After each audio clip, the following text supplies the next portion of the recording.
So হ্যাঁ মানে ওটা পুরো অ্যাসিড বেসটাই ফাইনালি দিয়ে দিয়েছে। হ্যাঁ সেটা ঠিক আছে, কিন্তু তার সাথে তোমার স্টাডি অফ কম্পাউন্ডসটা দেওয়া উচিত ছিল। আচ্ছা, যেটা হচ্ছে আমাদের অ্যাসিড বেস অ্যান্ড সল্টস থেকে আমরা সল্টের পার্টটা যেটা কন্টিনিউ হচ্ছিল সেটাই কন্টিনিউ করব। আমাদের দেখবে লাস্টের দিকে আমরা কিছু ইউজফুল কম্পাউন্ডস করেছিলাম লাস্ট ক্লাস, তো আজকেও হয়তো ওই পার্টের কিছুটাতে ব্যাক করব, কিন্তু before we do any of it আমার মনে হয় আজকে একটু সল্টসের পার্টটাকে একটু ভালো করে দেখে নেওয়া যাক। হ্যাঁ, কেন সল্টসটায় অনেক কিছু আছে। কেন আমাদের অল্প কিছুটা হয়েছিল নাইনে যখন ওয়াটার চ্যাপ্টারটা হয়েছিল, ওখানে আমরা কিছুটা করেছিলাম, হয়তো খেয়াল থাকবে। আচ্ছা, সো এবার ব্যাপারটা হচ্ছে Rudranil, as per our last discussion, what is a salt? অনেকে আছে নতুন আছো ক্লাসে, হ্যাঁ, তো লাইক ক্লাস অলরেডি স্টার্ট হয়ে গেছে, অন্য অন্য অনেক টিচারের মতো আমি ওয়েট করছি না পরে এপ্রিল যে ক্লাস স্টার্ট করব, আমি অনেক আগেই স্টার্ট করে দিয়েছি। তার কারণ হচ্ছে অনেকগুলো কারণ থাকে এর পেছনে, হোয়াট এভার। হ্যাঁ ডেফিনেটলি আলুষ, বলো। Sir, salts are ionic compounds formed when its positive part or cation comes from a base and its negative part or anion comes from an acid. এটা বলেছিলাম অল্টারনেটিভ ডেফিনিশন, এটা use করতে পারো, ঠিক আছে। যে বলো আবার from the beginning.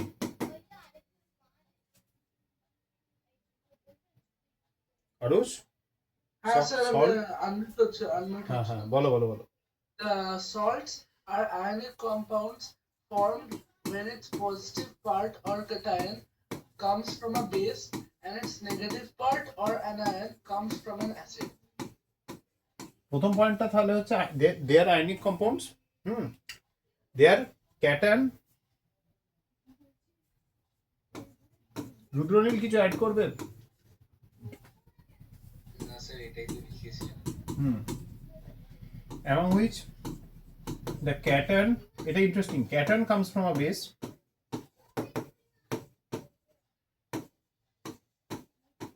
the anion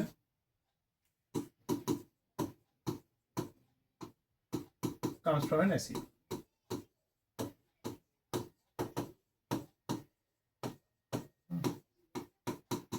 দেখো আমরা এটা করেছিলাম, এবং এখানে খুব সিম্পল এক্সাম্পল দিয়ে ভাবতে পারো যে NaOH base reacting with an acid HCl, একদম সিম্পলেস্ট এক্সাম্পল, ছোটবেলা থেকে পড়ানো হয়।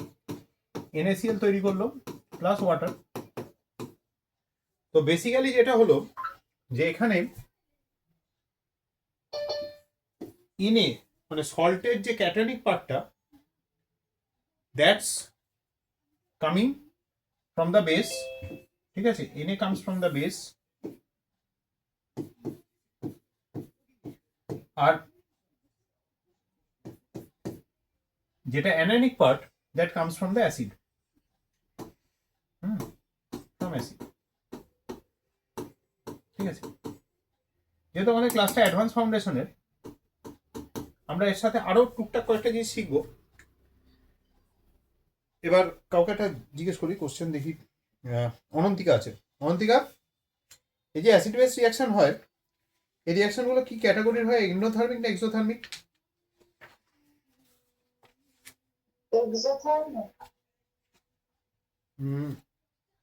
আরো কাউকে একটা জিজ্ঞেস করা যায়। অহনা, ও যেটা বললো সেটা কারেক্ট?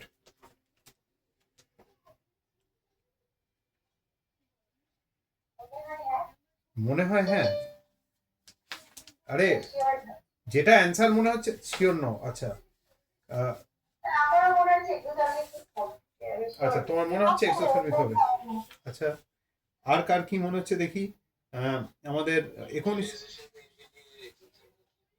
এক্স্যাক্টলি, নিউট্রালাইজেশন এক্সোথার্মিক হয়, কিন্তু কেন এক্সোথার্মিক হয় বলে তোমার মনে হয় রুদ্রনীল?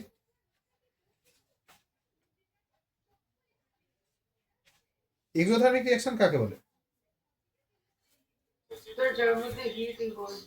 একদম, yes তাপস্যা।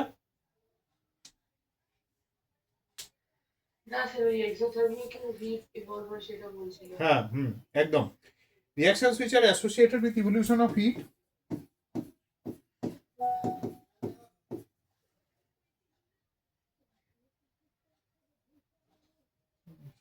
reactions which are associated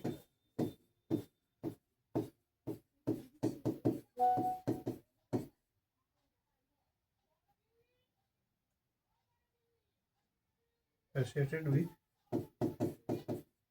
evolution of heat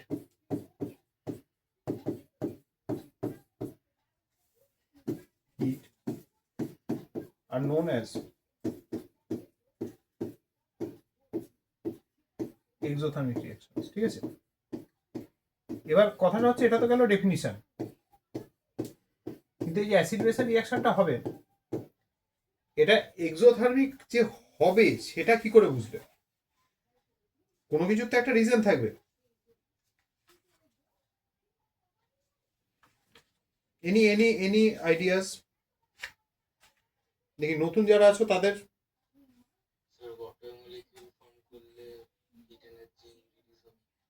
water molecule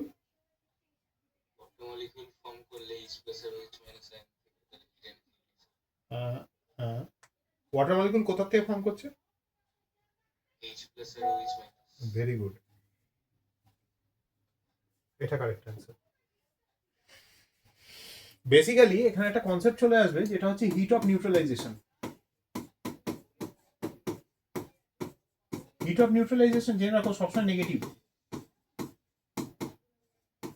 negative মানে সিস্টেম ইজ লুজিং এনার্জি। ঠিক আছে, কোনো সিস্টেম যখন এনার্জি লুজ করে তখন সেখানে আমরা নেগেটিভ সাইন ইউজ করি, রাইট? আচ্ছা দাঁড়াও দেখে নিচ্ছি। অর্চিসমান, হ্যাঁ, ধরে নাও তুমি একটা রিঅ্যাকশনের হিট অফ নিউট্রালাইজেশন ক্যালকুলেট করছো। হিট অফ নিউট্রালাইজেশন একটু আগে আমাদের বললো, আমাদের রুদ্রনীল বললো যে H প্লাস OH মাইনাসের সাথে যে রিঅ্যাক্ট করছে এটা একটা এমন মলিকিউল দিচ্ছে যেটা ইটসেলফ ডিসোসিয়েট করে না, তাই তো? এবার ধরে নাও তুমি ওয়াটারকে ডিসোসিয়েট করাতে চাইছো, উল্টোটা করতে চাইছো, তা সেখানে কি হিট লাগে বা এনার্জি লাগে? একদম। এনার্জিটা কি ফর্মে লাগে? Heat, just heat, electricity. একদম ইলেকট্রিসিটি। যখন আমরা ওয়াটারকে ডিসোসিয়েট করি ইনটু হাইড্রোজেন এন্ড অক্সিজেন, তোমাদের মনে থাকবে যে আমরা যে প্রসেসটা ইউজ করি দ্যাট ইজ কল্ড ইলেকট্রোলিসিস। এবং হ্যাঁ, ইলেকট্রোলিসিসের জন্য কি করতে হয়? সিস্টেমকে এনার্জি দিতে হয়, ওয়াটারকে এনার্জি দিতে হয় in the form of electric current. এবার তুমি ইলেকট্রিক কারেন্ট দিচ্ছ, দিয়ে তুমি ডিকম্পোজ করছো, তাহলে উল্টো রিঅ্যাকশনটা, the opposite reaction should be energy giving. মানে এই রিঅ্যাকশনটা যদি এন্ডোথার্মিক হয়, এদিক থেকে এদিকে যাচ্ছি, this is endothermic, the other way round should be exothermic. This should be exothermic. বুঝতে পারলে? এরকম একটা লজিক দিয়ে ভাবতে পারো।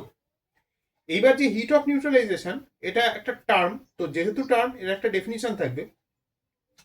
এখানে বলা হয় দ্য চেঞ্জ ইন এনথালপি। আমি জানি যত রাত বাড়ে তোমাদের মাথার নেওয়ার ক্যাপাসিটি কমে, তো অ্যাডভান্স ফাউন্ডেশনের পার্টটা আগে করে নিচ্ছি, তারপর আমরা বোর্ডের পার্টে যাব। The change in enthalpy when 1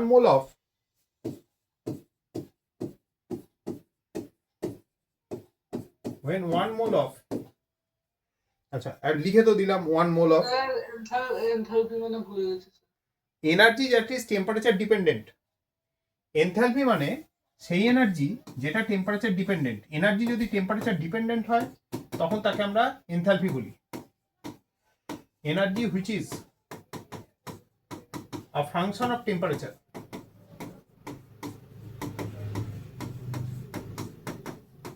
okay, enthalpy হচ্ছে সেই এনার্জি যেটা temperature dependent. Special kind of energy যেমন আয়নাইজেশন এনথালপি বা এগুলো হচ্ছে এনথালপি। যখন আমি এনথালপি টার্মটা ইউজ করে দিলাম, তার মানে আমাকে কোনো একটা জিনিসকে কনস্ট্যান্ট করতে হবে।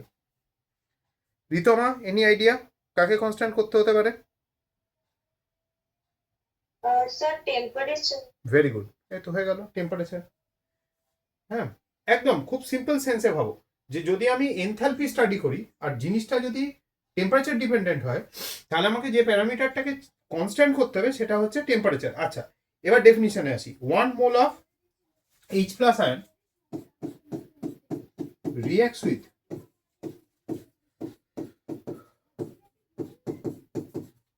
1 mole of OH minus ion, no, OH minus ion। আচ্ছা, আমাদের দুই অনুভবী ক্লাসে আছে তো? একজন জয়েন করলো, আরেকজন কোথায়? অর্চিনীল নাথ, অনুভব, এই অভিনব, সরি অভিনব, দাঁড়া আমি ওকে একবার মেসেজ করি। তো ক্লাস মিস করে না, কি হলো?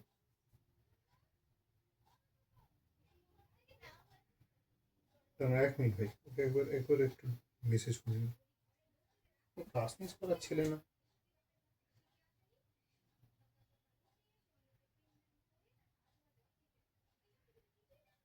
এক মিনিট ভাই।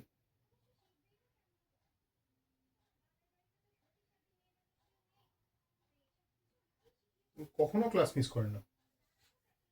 আচ্ছা, হ্যাঁ, তাহলে যেটা হলো 1 mole of H plus reacts with 1 mole of OH minus ion in a dilute solution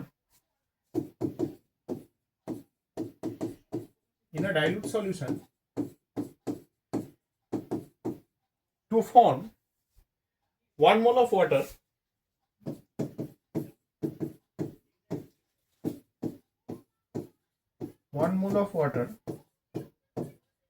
at a particular temperature. Arkaprabha মোল কাকে বলে জানো? Sir, amount of substance. মোটেই না। অ্যামাউন্ট অফ সাবস্টেন্স বলে দিলে তো হবে না, তার সাথে আরো কিছু অ্যাড করতে হবে। এটা অর্ধেক ডেফিনিশন হলো।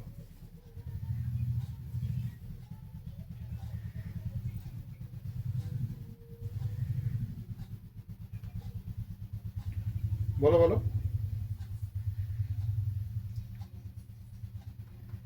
Anybody else? দাঁড়াও, যারা একটু জানার কথা। Aarush, Srijit,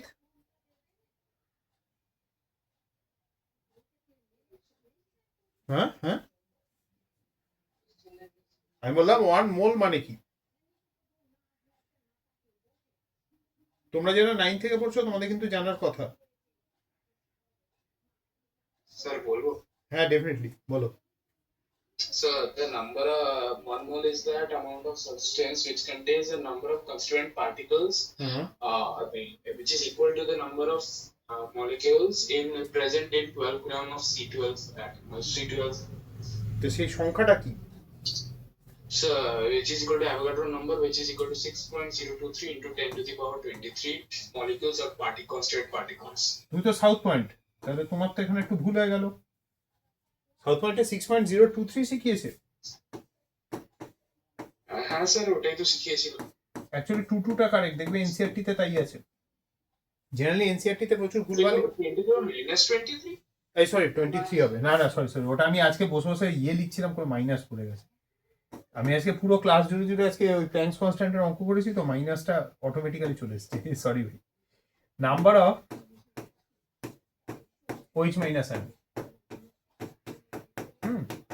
thank you.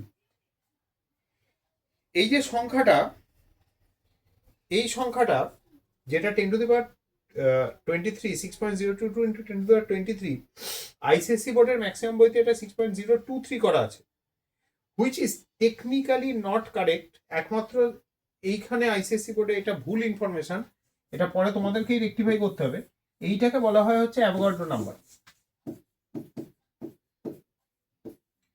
ICSE বোর্ডে ক্লাস 10-এ আছে আমাদের অ্যাভোগাড্রো নাম্বারের ক্যালকুলেশন, পুরো মূল কনসেপ্ট আছে, যেটা পসিবলি অদ্রিজাদের প্রথম চ্যাপ্টার। আয়ুষী, তোমাদেরও আছে তো?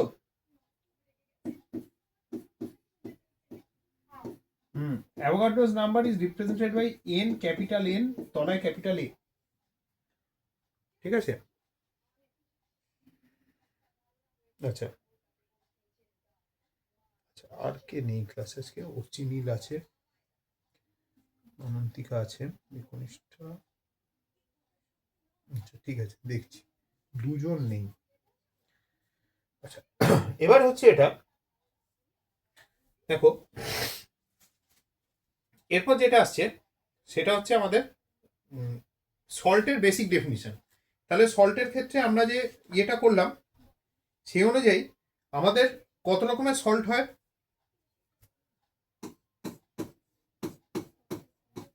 এটা অনন্তিকা বলবে। স্যার তিনটে। কি করে তিনটে হলো?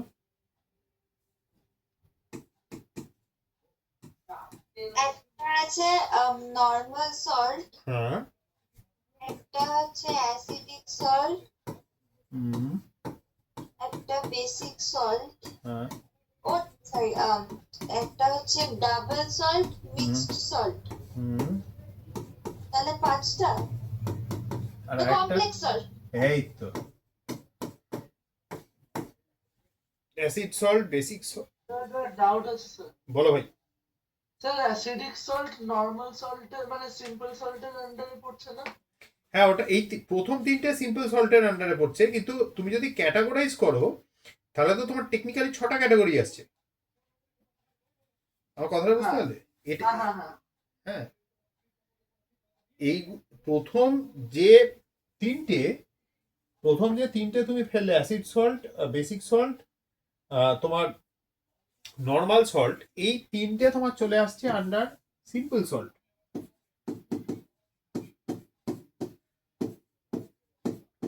তারপরে যেগুলো আসছে, হ্যাঁ বলো বলো বলো। আমি ওই হিসেবেই তিনটে বলেছিলাম।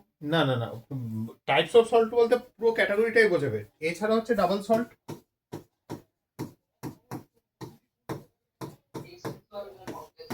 একদম। শ্রীজিতের গলাটা আজকে কেরকম একটা বহু দূরের কাহিনী টাইপের শোনাচ্ছে, মানে মনে হচ্ছে খুব অনেক দূর থেকে কথা বলছো। আচ্ছা এবার সঞ্চারীকে জিজ্ঞেস করা যাক। সঞ্চারী, নর্মাল সল্টের কটা এক্সাম্পল মোটামুটি দিতে পারবে?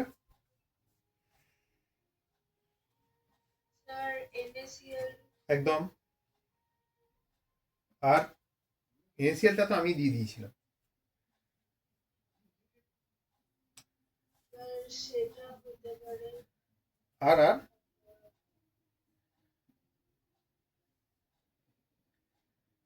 স্যার সোডিয়াম কি বলে বোরেট। হ্যাঁ বলতে পারো, Sorry. অনেকগুলো আছে।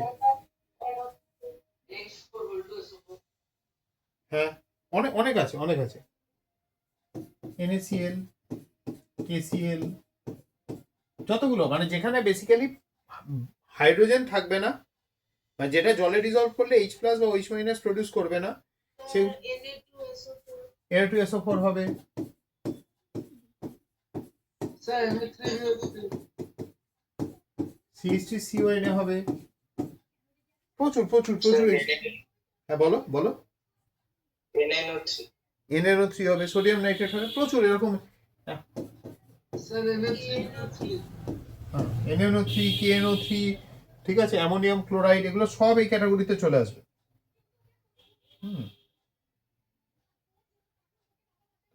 মিস করে না কি হলো?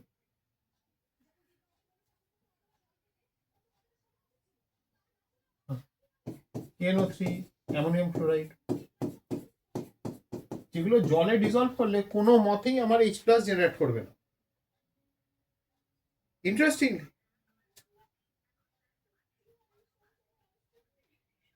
এবার হচ্ছে অ্যাসিড সল্ট, মানে যেটা জলে দিলে H+ জেনারেট করতে পারে।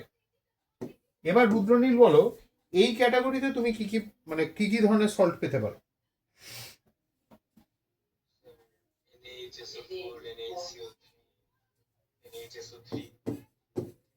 NaHSO4, sir Na2HPO4। মানে যেগুলো হচ্ছে ইনকমপ্লিট নিউট্রালাইজেশন অফ অ্যান অ্যাসিডের জন্য তৈরি হয়েছে। Sir polybasic acid, incomplete neutralisation of polybasic acid. Very good, এই তো incomplete neutralisation of polybasic acid. Polybasic acid মানে যে more than 1 H plus generate করতে পারে। পলিবেসিক অ্যাসিড তার মানে কি এই ক্যাটাগরিতে চলে আসছে NHSO4, NHCO3, NaHSO3 আর কোন एग्जांपल মনে পড়ছে? হ্যাঁ, এইবার H3PO4 এর এইখানে একটা সমস্যা আছে। H3PO4, H3PO3 আরেকটা কি আছে? H3PO2। এইখানটায় চারটা শুরু হয়, কেননা এইটা হচ্ছে ট্রাইবেসিক, 3টে H প্লাস জেনারেট করতে পারে।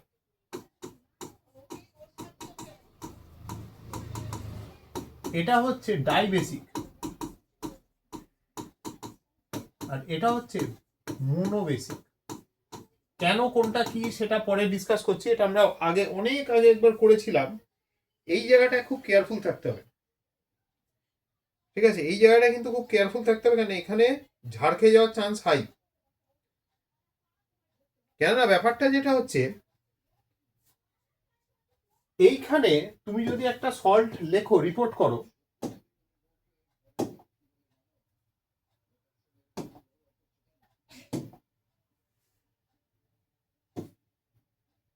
হ্যালো তুমি কোথায়?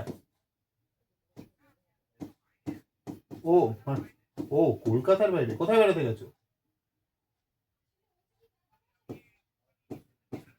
ও আচ্ছা আচ্ছা আচ্ছা, ঠিক আছে ঠিক আছে। আরে তুমি তো ক্লাস মিস করো না, সেই জন্য আমি মনে হলো কি হলো, শরীর টরীর খারাপ কিনা। ঠিক আছে ঠিক আছে, রেকর্ডিং দেখে নিও। আমি একবার তোমায় রাত্রিরে কল করবো, ক্লাসে বলতাম, হ্যাঁ রাত্রিরে একবার কল করবো, হ্যাঁ কলটা রিসিভ করো। ওকে। আচ্ছা, কোনটা? কেন একে যদি তুমি জলে দাও, এ তো আর H প্লাস জেনারেট করতে পারবে না। প্রবলেমটা দেখো, এর জন্য স্ট্রাকচারটা দরকার পড়বে। এটা হচ্ছে আমাদের, এটা রুদ্রনীল মনে করে দেখো, এটা অনেক আগে, তুমি তখন বোধহয় পসিবলি সবে সবে জয়েন করেছো, ল্যাঙ্গুয়েজ অফ কেমিস্ট্রি করা থেকে আমি করিয়েছিলাম। এইটা হচ্ছে আমাদের H3PO4 এর স্ট্রাকচার, ঠিক আছে? এবং ছিলে এই ক্লাসটায় ছিলে?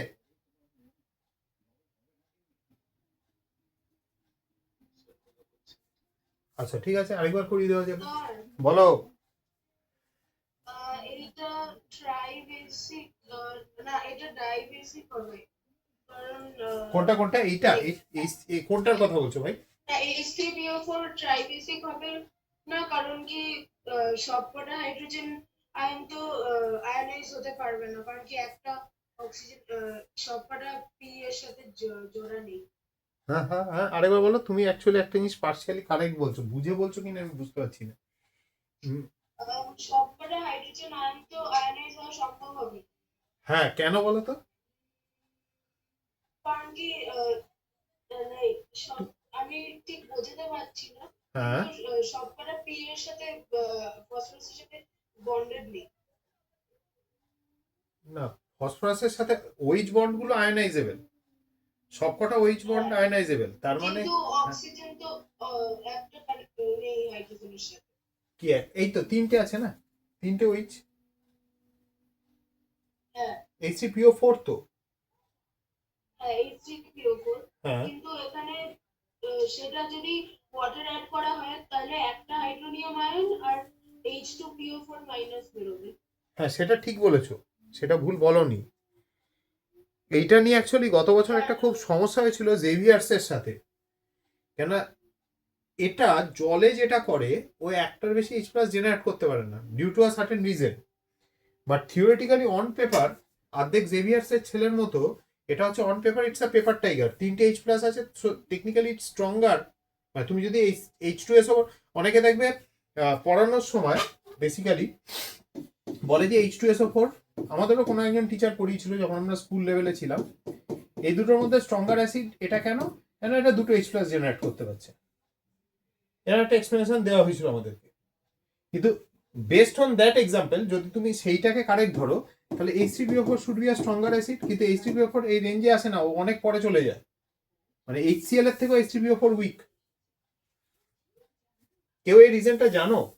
ও কিন্তু সঞ্চারীকে নিয়ে আমি একটু মানে ইয়েতে ছিলাম, কেন তুমি বোধহয় খেলাধুলা করো না, টেনিস, হ্যাঁ স্যার, কোথায় আছো, মানে কোন আমি ক্লাবের হয়ে? বেঙ্গল টেনিস অ্যাসোসিয়েশনে আছি। আচ্ছা, আর যারা ডিকে টেনিস তোর জিতেও খেলি, তোর হ্যাঁ ডিকেসেও যাই। আমার মেয়ে ডিকেসে খেলে, ও সেরকম কিছু পারে না, জাস্ট ওই খেলতে যায় আর কি। হ্যাঁ, ওর নাম কি স্যার? সৃজিতা দেব, তোমার স্কুলেই পড়ে। ও ও ক্যাম্পে খেলে ডিকেসে? হ্যাঁ, মাঝে একবার গেছিল।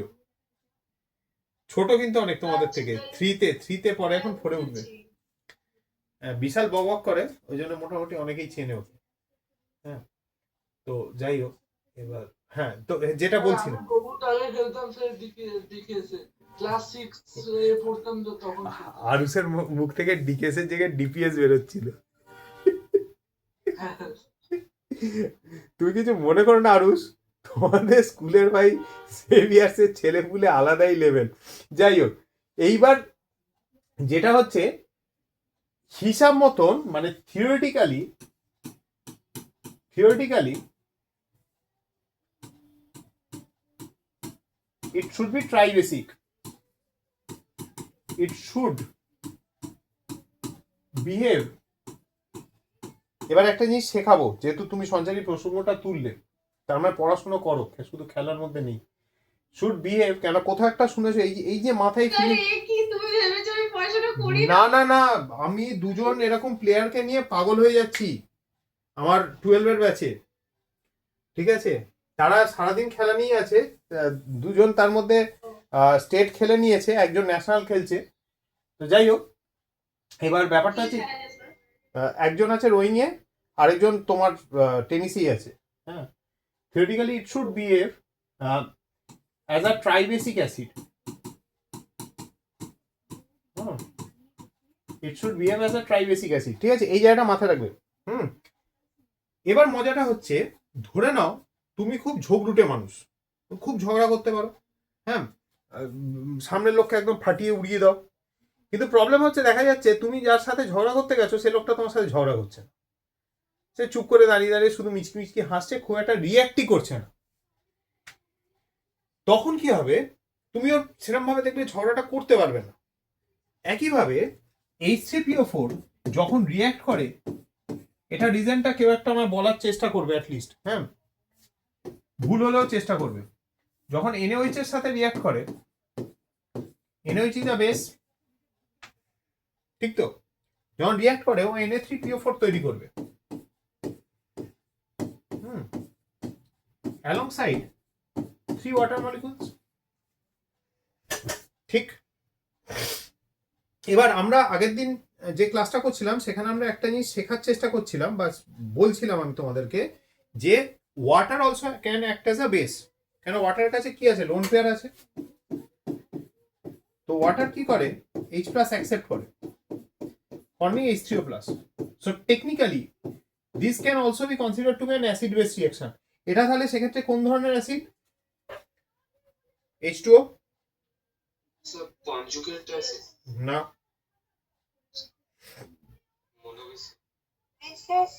Luis acid, lone pair donor.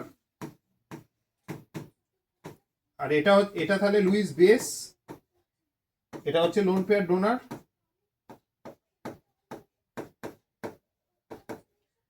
আর এ হচ্ছে কি লুইস অ্যাসিড।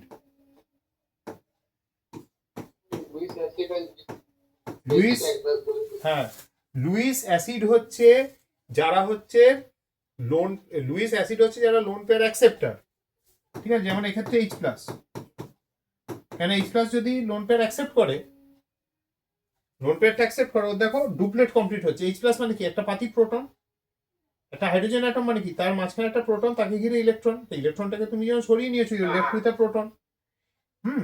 তাহলে এটা হয়ে গেল আমার লোন পেয়ার অ্যাকসেপ্টার। আর লোন পেয়ার কে ডোনেট করতে পারে? যার নিজের অলরেডি অক্টেট কমপ্লিট, তার মানে water technically is a Lewis base, কিন্তু Lewis bases are most of the cases weak bases, যেমন অ্যামোনিয়া লুইস বেস কিন্তু উইক বেস, তাই তো? তো H3PO4 যখন ওয়াটারের সাথে রিঅ্যাক্ট করে, H3PO4 কি চাইবে? যে আমি H প্লাস রিলিজ করি। তাহলে H প্লাস যদি H3PO4 রিলিজ করে, এখানে NaOH বসে আছে OH মাইনাস নিয়ে, ঠিক আছে? তো technically it's acting as a Arrhenius acid, H plus producing, and NaOH is an Arrhenius base, OH minus producing. So technically they are both strong. H3PO4 যখন ওয়াটারের সাথে রিঅ্যাক্ট করে, এই জায়গাটা এক্সপ্লেন করবে। It just forms one H3O plus, যেটা সঞ্চারী একটু আগে বললো, and H2PO4 মাইনাস। একটার বেশি H প্লাস রিলিজই করতে পারবে না। রিজন বলো। partially dissociate. না, বলো না। স্যার কারণ ওয়াটার উইক বেস হিসেবে অ্যাক্ট করছে। Very good. কে বললে গো? ভয়েসটা চিনতে পারিনি। অর্কপ্রভু? স্যার আমি ওরচিসমা। ওয়াটার কি হচ্ছে? ওয়াটার এখানে হয়ে যাচ্ছে উইক বেস, এ কিন্তু স্ট্রং বেস। এর তিনটে H প্লাসকে পিক আপ করতে সক্ষম, এ নয় আমাদের, ওয়াটার নয়। আরেকটা কারণ আছে, সেকেন্ড কারণ। ধরে নাও তোমরা এখন যে পড়াশোনা করছো, হ্যাঁ, এবার মোটামুটি তোমরা এখানে আমার ব্যাচে যারা মোটামুটি আছো 95% ধরে নেওয়া যেতে পারে যে তোমরা একটা কিছু টার্গেটেড এক্সামের দিকে যাচ্ছ, এদের নিট, জেই, সিইউটি, কিছু একটা, আইজার, হ্যাঁ। অনেকে থাকে যারা ইয়েগুলোকে টার্গেট করে, তোমার এই যে আইএএসসি বা এরকম ধরনের পরীক্ষাগুলোকে টার্গেট করে। তো whatever might it be, you are targeting something, you are on to something, that's why you are working hard. দাঁড়ো, ক্যামেরাটা নাও একটু ঠিক করতে হবে। That's why you are working hard. Normal তোমাদের বয়সী বাচ্চাদের থেকে তোমরা হয়তো একটু বেশি বেশি চেষ্টা করছো, বেশি খাটছো, বেশি কষ্ট করছো, হ্যাঁ। এত রাত্রে অনলাইন করছো, কালকে সকালে স্কুল আছে, হ্যাঁ। এখন তো নেই, মানে পরে থাকবে আর কি, সেরকম একটা সিচুয়েশন। এবার দেখো, তার মানে একটা প্রয়োজন আছে যে কারণে দৌড়াচ্ছ। এবার ব্যাপারটা হচ্ছে, ধরে নাও একটা H প্লাস রিলিজ করলো, একটা H প্লাস রিলিজ করার পর যে স্পিসিসটা তৈরি হয় তাকে কি বলে? এটা কিন্তু করিয়েছি আমি।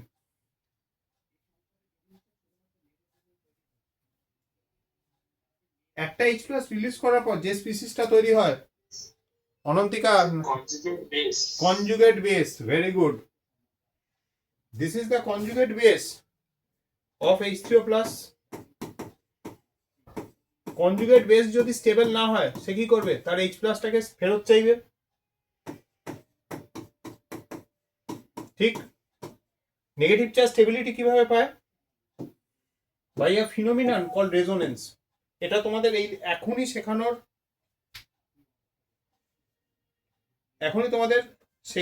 হয়তো দরকার নেই, ঠিক আছে, বাট বলে রাখা ভালো, মাথায় থাক, ঠিক আছে? এক minute, just give me a minute.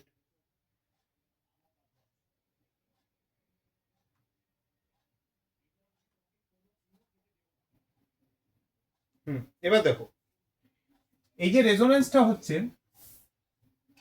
This is represented like this, মানে নেগেটিভ চার্জটা একটা অ্যাটমের উপর বসে নেই, it's being stabilized by moving on to the other oxygen atom. দেখে নিয়েছো?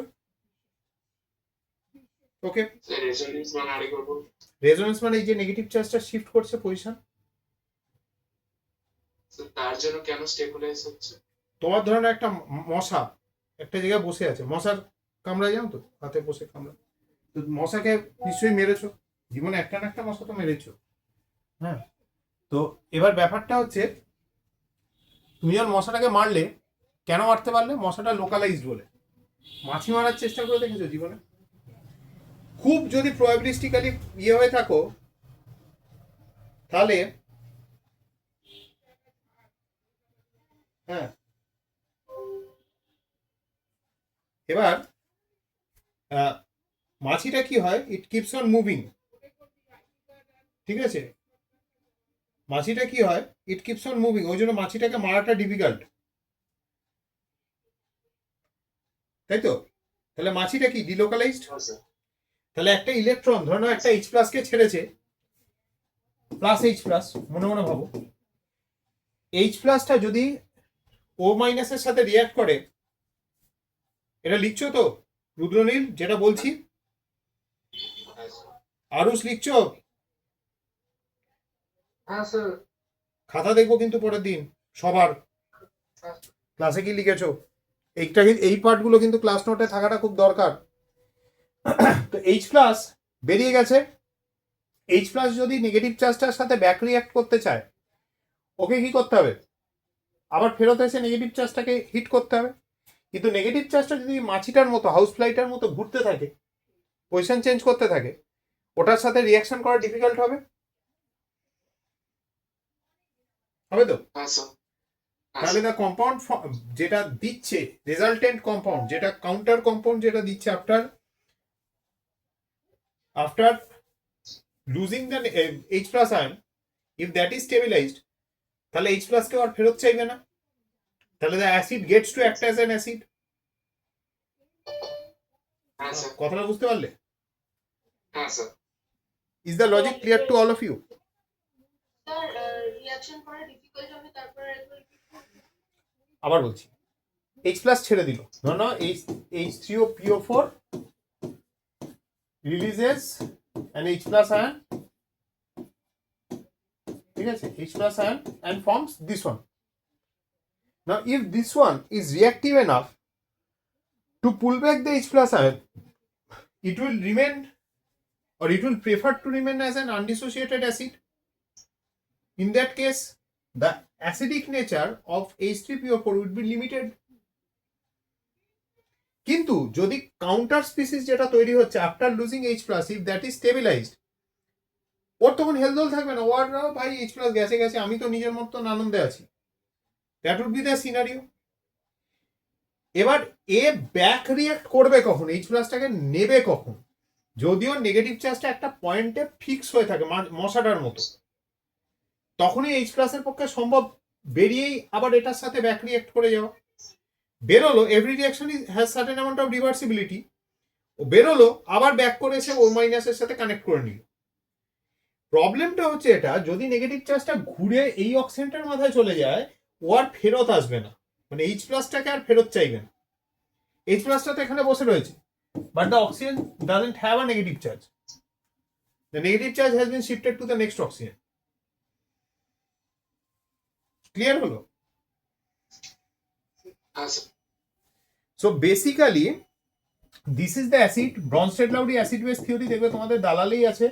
This is the acid and this will be its conjugate base. More stable the conjugate base, stronger is the acid. এটা যত stable হবে,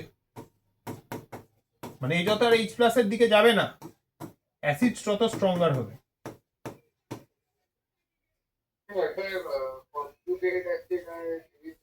কোন species একটা H plus ion ছাড়লে যেটা পড়ে রিমেনিং অ্যানায়ন হিসেবে যেটা পড়ে থাকে, that is called the conjugate base. যেমন ধরে নাও HCl, HCl এর কনজুগেট বেস কি হবে, Cl মাইনাস। বুঝতে পারলাম? একটা H প্লাস রিমুভ করলে, তোমাকে যদি কেউ কায়দা মেরে জিজ্ঞেস করে অ্যামোনিয়ার কনজুগেট বেস কি হবে, তাহলে রুদ্রনীল কি বলবে?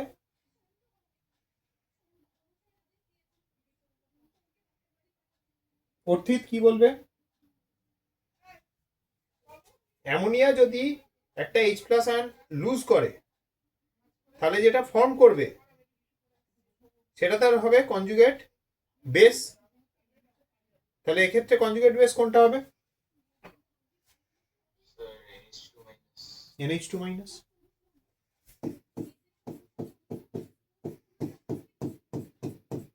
ওকে,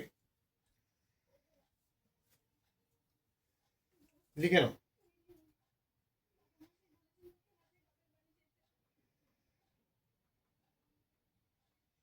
লেখা হয়েছে। এইবারে আসা যাক যেটা আমরা লাস্ট যে পয়েন্টটা নিয়ে ডিসকাস করছিলাম। এবার ধরে নাও তাহলে নেগেটিভ চার্জটা কেন স্টেবিলাইজ হচ্ছে? Because of the presence of the pi double bond ও। এবার কথাটা হচ্ছে তুমি যদি তিনটে H প্লাস রিমুভ করে দাও, কেন all the OH bonds are ionisable. এই যে বললাম না theoretically it should behave as a tribasic acid. Reason হচ্ছে since all the OH bonds, pH bond কিন্তু আয়নাইজেবল নয়, যেহেতু ইলেকট্রোনেগেটিভিটি ডিফারেন্স অতটা বেশি নয়। All the OH bonds are আয়নাইজেবল। ঠিক আছে, OH bonds গুলো ভেঙে H প্লাস দেবে। এবার কথাটা হচ্ছে দেখো ধরে নাও তিনটে H প্লাস রিলিজ করে দিল, ওর মনে খুব আনন্দ জাগলো, তিনটে H প্লাস রিলিজ করে দিল।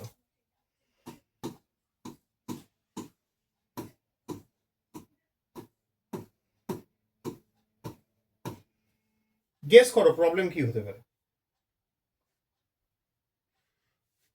স্যার ওটা ডিস্টেবিলাইজ হয়ে যাবে কিছু কারণ রেজোনেন্সেও লাইক নেগেটিভ চার্জটা আর শুধু একটাই অক্সিজেন আছে যেখানে ভেরি গুড এইটাই কথা। তিনটে নেগেটিভ চার্জ, হ্যাঁ বলো তিনটে নেগেটিভ চার্জই তো চাইবে একটা অক্সিজেনের দিকে যেতে, তাই না? এবার তিনটেকেও একা স্টেবিলাইজ করবে কিভাবে? সেটা তো পসিবল নয়। তিনটে তুমি ভাবো না, মনে ভাবো ইলেকট্রনস আর নেগেটিভলি চার্জ স্পিসিস, দে রিপেল ইচ আদার। তাহলে দুটো নেগেটিভ চার্জ যদি একই ডিরেকশনে যেতে চেষ্টা করে তারা কি করবে? একে অপরকে রিপেল করবে না? হ্যাঁ স্যার। দ্যাটস ওয়াই এটা মাথায় রাখবে যে ক্রস কনজুগেশন যেটা এখানে হচ্ছে, এটা জেনে রাখো, এটা higher level concept. Cross conjugation যেটা বললো তুমি সঞ্চারী যেটা বলছিল অ্যাকচুয়ালি এইটাই মেন কারণ। এবার যদি এইরকম জিনিস হতে হয়, মানে পি ডবল বন্ড এর ওটাকে যদি অত কষ্ট করতে হয়, তাহলে ওর মোটিভেশন লাগবে জীবনে। সেই মোটিভেশনটা দেয়া হচ্ছে স্ট্রং বেস। কেননা স্ট্রং বেস যখন ঢুকে যাচ্ছে ও প্রত্যেক কটা H প্লাসকে তুলে নেবে। এবার ইরেসপেক্টিভ আমার ফিউচার স্পিসিস স্টেবল কি স্টেবল নয় সেটা দেখারই দরকার নেই। কিছু বুঝতে পারলাম না, আবার বলছি, এই যে cross conjugation destabilises the conjugate base. একটা করে H প্লাস রিলিজ যখনই হচ্ছে তখন যে ফাইনাল স্পিসিসটা তৈরি হচ্ছে that's not stable at all, because all the electrons are moving towards the singular point. তাহলে সেখানে রিপালশন হবে, চরম রিপালশন হবে। প্লাস একটা পি ডবল বন্ড একসাথে তো সবকটা নেগেটিভ চার্জ গিয়ে একটা পি ডবল বন্ডের ঘাড়ের উপর উঠেও যেতে পারে না, তাই না? কি বোঝা গেছে? এবার কথাটা হচ্ছে এটা, যখন তুমি NaOH ইউজ করেছো,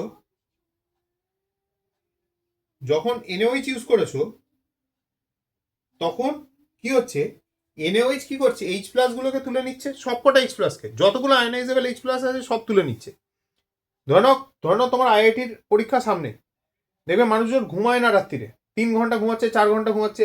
একবার IIT যেই হয়ে গেল তারপর দেখবে সে প্রায় সারাদিনই শুয়ে ঘুমাচ্ছে।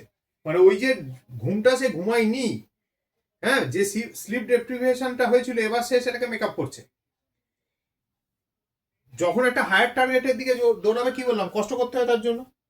এখানেও সেম জিনিস হচ্ছে। যদি ওয়াটার আসলে কি আছে, ও স্কুলের উইকলি টেস্ট, পড়ছি না পড়ছি, ও বন্ধু আছে ম্যানেজ করে নেবো। IIT-তেও বা নিটেতেও বা সিউইটি, আইজার, IIT কোনোটাতেই তো এটা সেটা হবে না, তখন নিজেকেই পারফর্ম করতে হবে। এবার আসছে চাপ। এবার দেখো যদি NaOH দাও, NaOH কি করবে? সবকটা H-কে পিক আপ করে নেবে, তখন নেগেটিভ চার্জগুলো বাধ্য হয়ে শিফট করে। ওই জন্য দেখো এখানে যখন আমরা স্ট্রং বেস দিচ্ছি যে ঝগড়া করতে পারে, তখনও ঝগড়া করছে।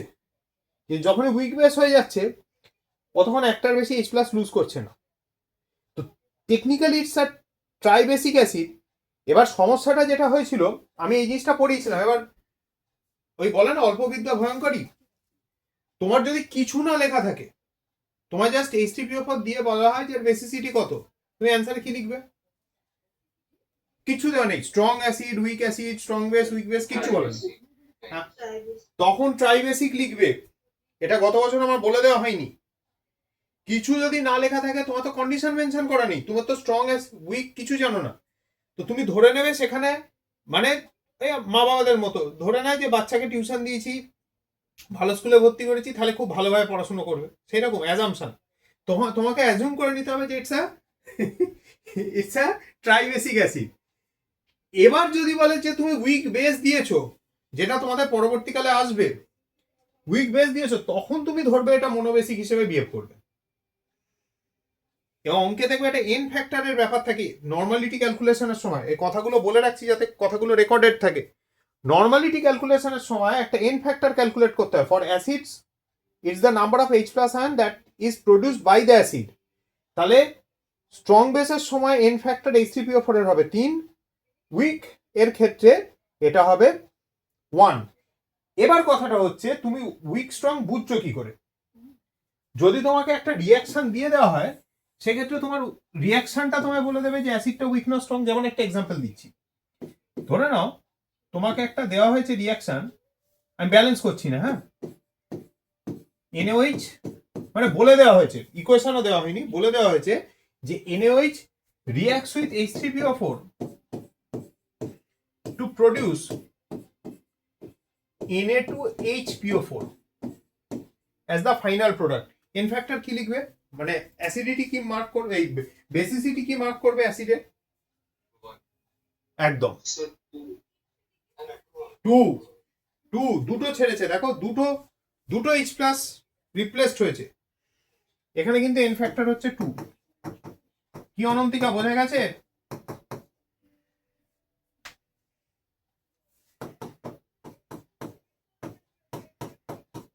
হুম, অহনা, হুম হুম হুম হুম হুম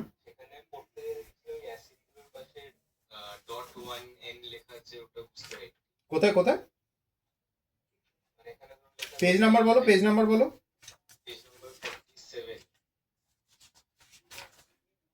পেয়েছি, বলো এবারে।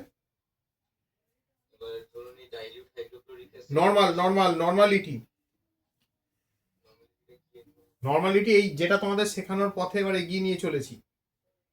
স্ট্রেংথ মেজার করার 3টে স্কেল আছে, একটা নর্মালিটি, একটা মোলারিটি আর একটা মোলালিটি, ঠিক আছে? নর্মালিটিটা মোস্ট ইউজফুল হচ্ছে নর্মালিটি। ওই জন্য এন ফ্যাক্টরটা অল্প অল্প করে শেখাচ্ছি। বললাম না, দালালে দেখবে কনসাইজ 8 আর 9 এর কনসাইজ খুব ভালো, দালালের থেকে অনেক গুণ ভালো। কিন্তু 10-এর দালালটা একটা অদ্ভুত বই। এমন কিছু জিনিস ছোট ছোট, যেমন বায়োলজির অনিতা প্রসাদ, তেমনি 10-এর অনিতা প্রসাদের কথা বলছি, বায়োলজি যেটা, আর 10-এর দালাল, এই দুটো বইতে না অল্প অল্প করে দেখবে ছোট ছোট কয়েকটা জিনিস ঢোকানো আছে।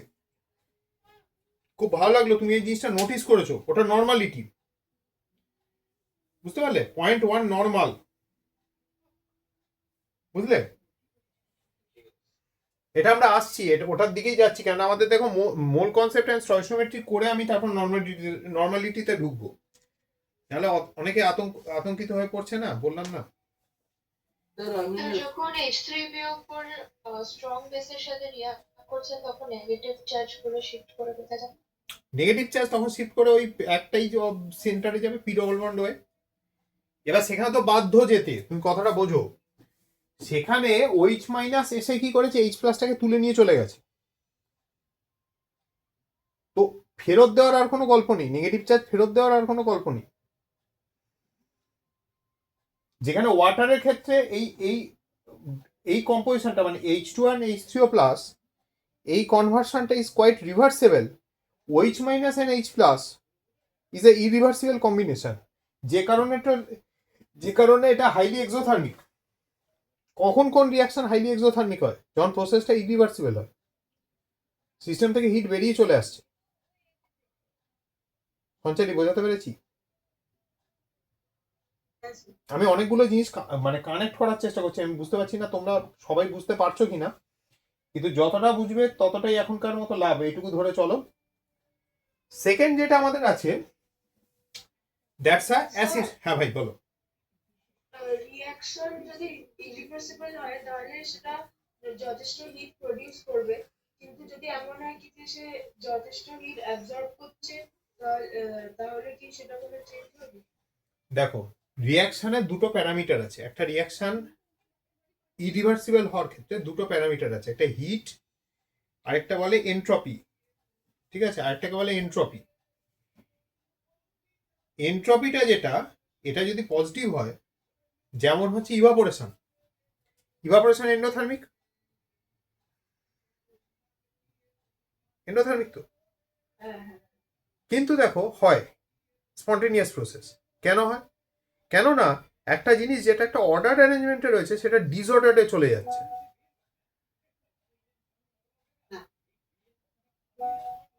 ঠিক আছে, বুঝতে পারলে?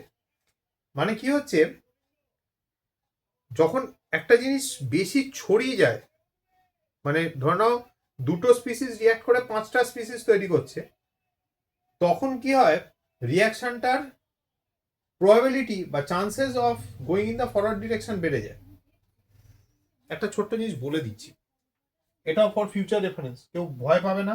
হ্যাঁ, আর কোনো গার্জেন যেন আমায় ফোন না করে বলে যে রাত্রে আমার বাচ্চার ঘুম হচ্ছে না এসব পড়ানোর জন্য।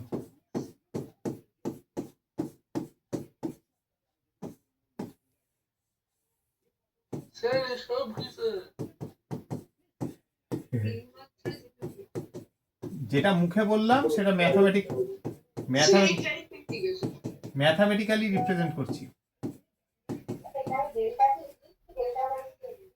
ডেল মানে চেঞ্জ। ডেল মানে চেঞ্জ। ডেল জি কে বলে গিভস টু এনার্জি। তুমি ধরো না একটা দোকানে গেছো মোবাইল কিনবে, তুমি যখন মোবাইলটা কিনছো, তোমার সেখানে কি হবে, টাকা খরচ করতে হবে। দোকানে গিয়ে তো র্যান্ডাম একটা মোবাইল তুলে নিয়ে চলে আসবে না, তাই না? কিনবে, তাহলে কিনলে পকেট থেকে কি হবে, টাকাটা খরচ হবে। এই জিনিসটাকে বলে গিভস টু এনার্জি। গিভস টু এনার্জি টাকার মতো। যখন সিস্টেম কোনো কাজ করে, গিভস ফ্রি এনার্জি, দেখো কথাটা কি বলা হচ্ছে, ফ্রি এনার্জি, এটা খরচা হয়। ঠিক আছে, এইবার এটাকে কি করতে হয়, কোনো রিয়াকশন যদি স্পন্টেনিয়াস হয়, ডেল জিটাকে নেগেটিভ হতে হয়। তার জন্য ডেল এইচটা নেগেটিভ হওয়া জরুরি, মানে রিয়াকশন এক্সোথার্মিক হবে সেটা হওয়া জরুরি। বা ডেল এস, যেটা হচ্ছে এন্ট্রপি, এস হচ্ছে এন্ট্রপি।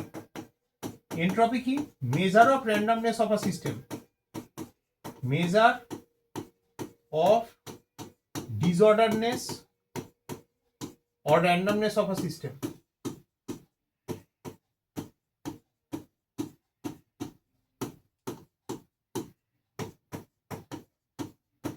এই জিনিসটাকে নেগেটিভ হতে হবে, এই পজিটিভ হতে হবে, সরি পজিটিভ হতে হবে। এটা যত পজিটিভ হবে, এই ভ্যালুটা যত পজিটিভ হবে, মানে যত সিস্টেমটা ডিসঅর্ডারের দিকে যাবে, যত ইভাপোরেশন টাইপ সিচুয়েশন হবে, যে লিকুইড থেকে gas phase, maximum disorder. Rudranil বোঝা যাচ্ছে? স্যার ডেল এইচটা কি? ডেল এইচটা হচ্ছে এনথালপি। ওই যে আমরা এতক্ষণ ধরে বলছিলাম না যে হিট লিবারেটেড, এইদার এটাকে হাইলি নেগেটিভ হতে হবে বা ডেল এসটাকে হাইলি পজিটিভ হতে হবে। কেন, টি যেটা আছে, টি হচ্ছে টেম্পারেচার ইন কেলভিন স্কেল, এটা সবসময় পজিটিভ। স্যার ডেল জিটা, ডেল যদি ইভাপোরেশনের কেসে ডেল জিটা নেগেটিভ হবে না পজিটিভ হবে? ডেল জি কে নেগেটিভ হতেই হবে, ডেল জি নেগেটিভ না হলে প্রসেস এগোবেই না। এবার সেখানে নেগেটিভ যদি হয় তার মানে কি এনার্জি নিচ্ছে সিস্টেম, বলো এনার্জি। স্যার যদি ফ্রি এনার্জিটা নেগেটিভে হয় তার মানে কি অ্যাবজর্ব করছে এনার্জি? আবার বলছি, ডেল জি নেগেটিভ হলে প্রসেসটা স্পন্টেনিয়াস হবে, বোঝা গেল? ডেল এইচ যেটা আছে সেটা ইভাপোরেশনের জন্য পজিটিভ, কেন সিস্টেম এনার্জি অ্যাকসেপ্ট করছে, এন্ডোথার্মিক। এক্সোথার্মিক হলে নেগেটিভ হয়, এন্ডোথার্মিক হলে পজিটিভ। এইবার যেহেতু ডেল এসটা হাইলি পজিটিভ, কেন সিস্টেম কোথা থেকে কোথায় যাচ্ছে, লিকুইড টু গ্যাস, তাই না? ভেপার ফর্মে যাচ্ছে, অনেকটা ভলিউমে ছড়িয়ে যাচ্ছে। ডেল এইচটা পজিটিভ হবে বললে। ইভাপোরেশনের ক্ষেত্রে del H positive, okay sir. Del SO positive, কারণ এন্ডোথার্মিক। একদম। এবার ডেল এসটা যেহেতু হাইলি পজিটিভ, মাইনাস টিলেরেস এই পুরো প্যারামিটারটা হাইলি নেগেটিভ। হ্যাঁ স্যার। তো সেটা কি হচ্ছে is more than del H, মানে ডেল এইচ যদি ধরে না +5 হয়, টি ডেল এস -10, তাহলে ওভারঅল কি হচ্ছে -5 হচ্ছে না? হ্যাঁ স্যার। এটা যতক্ষণ নেগেটিভ আছে ততক্ষণ reaction spontaneous. Sir del zeta কি মানে গিভস ফ্রি এনার্জিটা কি আরে বলুন? গিভস এনার্জি হচ্ছে measure of useful work that can be done by the system. তুমি যখন কোনো কিছু কিনবে, ধরো তুমি একটা জিনিস কিনতে গেছো, ভালো করে ব্যাপারটা বুঝবে। তুমি যখন প্রশ্ন করলে আমি আরো ডেপথে অ্যান্সার করবো এবং আরো ভালোভাবে অ্যান্সার করবো। স্যার আপনি বলার আগে আমরা একটা কথা বলতে পারি? বলো। স্যার আপনারা শুনে একটু রাগ হতে পারে, কিন্তু স্যার আমি এই ব্যাপারটা কিচ্ছু বুঝলাম না স্যার। আমি বোঝাচ্ছি, আরেকবার অন্যভাবে বোঝাচ্ছি। আগে তুমি এটা লিখেছো কিনা আমায় বলো। আগে তুমি এটা লিখেছো তো? হ্যাঁ স্যার। স্যার ভালো করে এবার শুনবে। তুমি একটা দোকানে যখন কোনো কিছু কিনতে গেছো, ধরে নাও তোমার একটা কোটি টাকার বাড়ি আছে, কিন্তু তোমার পকেটে টাকা নেই, তোমার ব্যাংকে টাকা নেই, তোমার ক্রেডিট কার্ডেও টাকা নেই, তুমি কিনতে পারবে? না স্যার। তাহলে- স্যার কি বললেন? হ্যাঁ তুমি স্যার, মানে তোমার ধরো একটা 3-4 কোটি টাকার বাড়ি আছে। আমাদের কলকাতা শহরে এখন আমাদের এই পাড়ারই অনেকে আছে, মানে প্রচুর শরিক, সবাই মিলে একটা 4 কোটি টাকার প্রপার্টি হোল্ড করে, কিন্তু নিজেদের মধ্যে ঝগড়া করে যায়, প্রপার্টি বেচতেও পারছে না, টাকাও নেই হাতে। সে যখন দোকানে যাচ্ছে তার কাছে টাকা নেই, তাহলে সে কিনতে পারবে না। হ্যাঁ স্যার। এবার ধরে নাও তোমার কিচ্ছু নেই, কিন্তু তোমার পকেটে টাকা আছে, তা তুমি যখন একটা দোকানে যাবে, ক্যাশ টাকা ফেলে জিনিসটা কিনে নেবে। হ্যাঁ স্যার। টাকাটা যে কোনো সোর্স হোক, এই যে টাকাটা যেটাকে তুমি ইজিলি কনভার্ট করতে পারছো ইনটু এনি সাবস্টেন্স, সে খাবার দাবার হতে পারে, মোবাইল হতে পারে, that is equivalent to free energy. Free energy মানে কার কাছে আছে? সিস্টেমের কাছে। যে কাজটা করছে, যে সিস্টেম কাজটা করছে। Okay sir. এটা থার্মোডাইনামিক্সে আছে, আমি বলেছিলাম থার্মোডাইনামিক্স আমাদের ফাউন্ডেশনের পার্ট। হ্যাঁ বলো বলো বলো, শুনছি।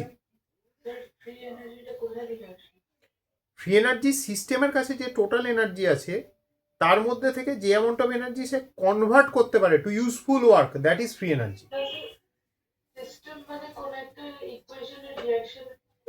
ইকুয়েশনের রিঅ্যাকশন হতে পারে, একটা বেলুনের মধ্যে ভরা গ্যাস হতে পারে, একটা ইঞ্জিনের মধ্যে থাকা পেট্রোল হতে পারে, যেটা সিস্টেম হলো যেখানে রিঅ্যাকশনটা হচ্ছে। হ্যাঁ একদম। আচ্ছা একবার রিঅ্যাকশনের দিকে একবার বোঝান। আমি সব বোঝাবো, একটু ওয়েট করো।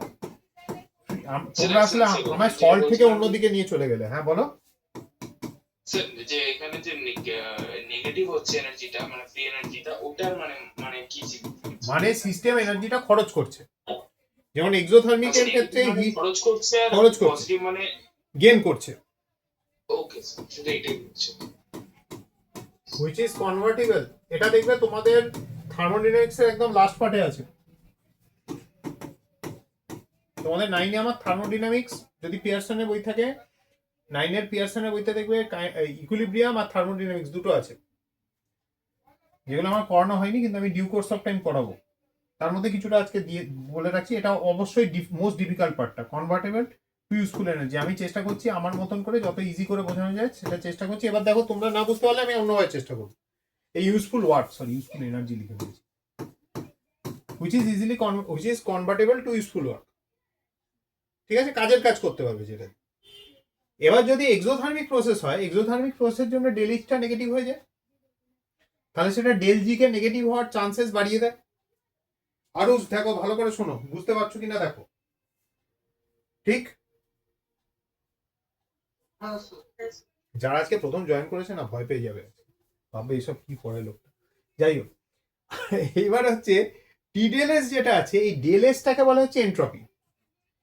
সিস্টেম যখন মোর এন্ট্রপির দিকে যায়, বেশি ডিসঅর্ডারের দিকে যায়, তুমি যদি ঘরটা না গোছাও, তুমি ঘরে এই ধরনের ইউজফুল কাজই করছো, পড়াশোনাই করছো, দেখবে তোমার ঘরের ডিসঅর্ডার দিন দিন বাড়ছে। আমার ঘরের তো বাড়ে, যাই হোক। এবার ব্যাপারটা হচ্ছে তুমি যখন ইউজফুল ওয়ার্কের দিকে যাচ্ছ, তোমার এন্ট্রপি যদি পজিটিভ হয়, তোমার সিস্টেম যদি আরো ডিসঅর্ডারের দিকে যায়, অনেকে দেখবে সারাদিন পড়াশোনা করে না, খালি বই গুছিয়ে সুন্দর করে করে আলমারিতে থাক থাক করে রাখে, জীবনে সে বইগুলো পড়েই না। তো সেইটাতে কি হচ্ছে, তুমি এন্ট্রপিটাকে কি করছো, কমাচ্ছ।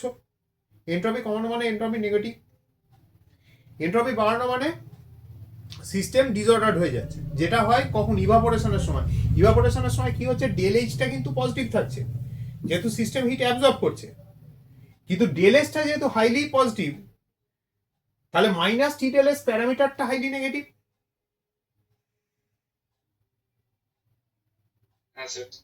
তখন কি হবে, রিঅ্যাকশনের ক্ষেত্রে ডেল জি নেগেটিভ হবে, রিঅ্যাকশন স্পন্টেনিয়াস হবে।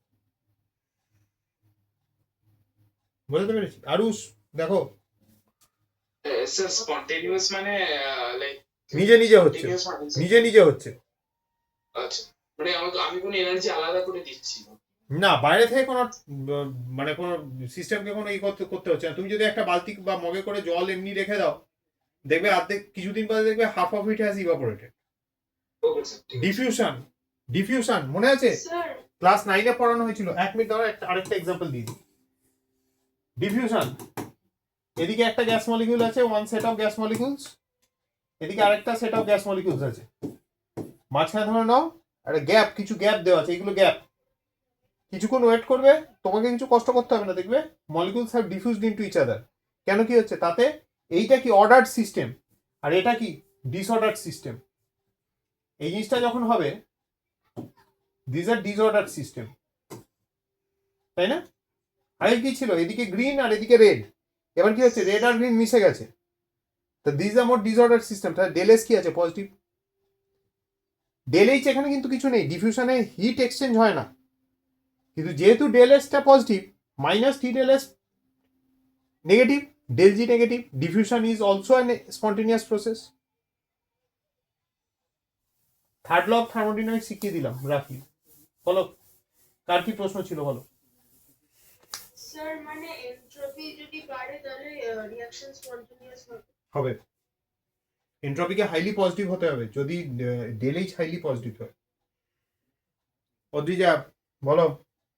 তো তাহলে ডেল এইচটা কি ডিনোট করছে স্যার? ডেল এইচ হচ্ছে এনথালপি বাই আবার, যদি সিস্টেম এনার্জি অ্যাবজর্ব করে একটা পার্টিকুলার টেম্পারেচার, দেখো টিটা কিন্তু এখানে কনস্ট্যান্ট, একটা পার্টিকুলার টেম্পারেচারে সিস্টেম যদি হিট অ্যাবজর্ব করে পজিটিভ, একটা পার্টিকুলার টেম্পারেচার যদি হিট লিবারেট করে নেগেটিভ। স্যার বুঝতে পেরেছি, বুঝতে পেরেছি। স্যার এনথালপিটা একটু এক্সপ্লেইন করুন। এনথালপি হচ্ছে টেম্পারেচার ডিপেন্ডেন্ট এনার্জি। তুমি যদি টেম্পারেচার বাড়াও, সিস্টেমের যদি এনার্জি বাড়ে বা কমে, তাহলে সেটা টেম্পারেচার ডিপেন্ডেন্ট। তুমি যত টেম্পারেচার বাড়াতে বাড়াতে যাচ্ছ, একটা সার্টেন প্যাটার্নে এনার্জি কমছে বা বাড়ছে। তাহলে কি হচ্ছে, H is function of T বা del H is function of টি।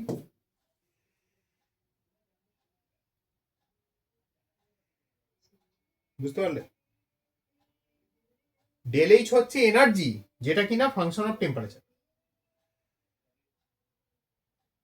এবার সহজ জিনিস, মানে কি যত টেম্পারেচার বাড়ছে তত এনার্জি বাড়ছে? যত টেম্পারেচার না, মানে বাড়তেও পারে কমতেও পারে, ফাংশন মানে কি বাড়তেও পারে কমতেও পারে। আচ্ছা, ফাংশন উপর ভ্যারি করছে, হ্যাঁ negative point.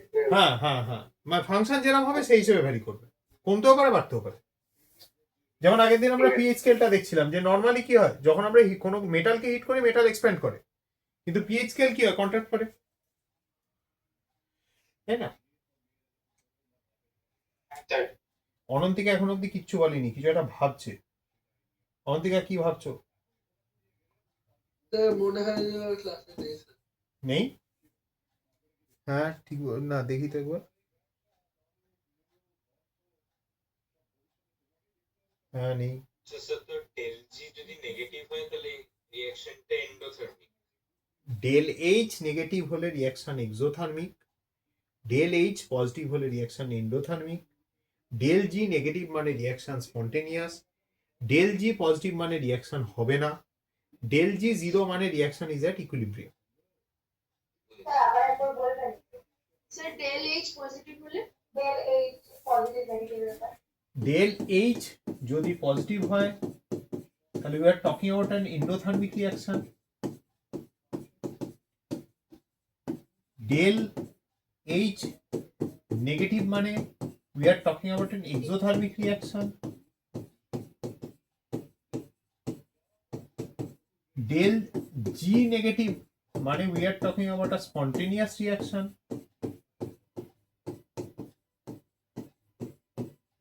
Del G positive মানে the reaction won't take place, হবেই না।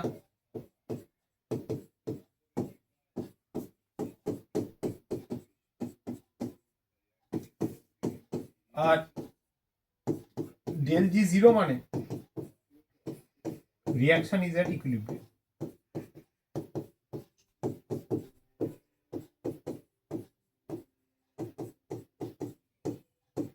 দেখো, নতুন যারা আছো 4 জন বোধহয় আজকে নতুন জয়েন করেছো, ভয় পাওয়ানোর জন্য নয়, বারবার করে বলছি এগুলো ক্লাস 9 এর অ্যাডভান্স ফাউন্ডেশনের পার্ট। সেনগেজের বা পিয়ারসনের যদি ক্লাস 10 এর বই থাকে, এই 9 এর বই থাকে, খুলে দেখতে পারো, ওখানে ইকুইলিব্রিয়াম আর থার্মোডাইনামিক্স। অহনা আছে তো?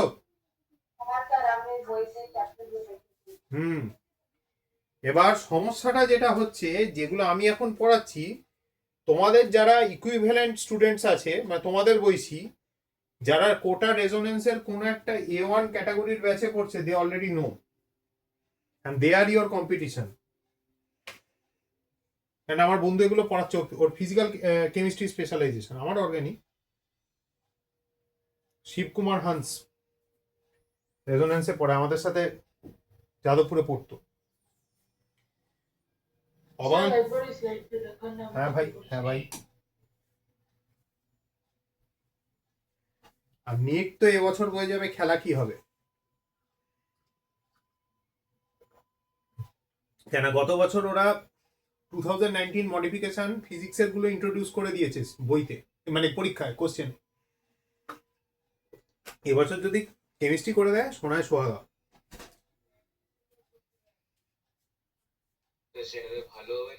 অ্যাকচুয়ালি ভালো হবে, অ্যাকচুয়ালি ভালো হবে। কেন ভালো হবে বলো তো?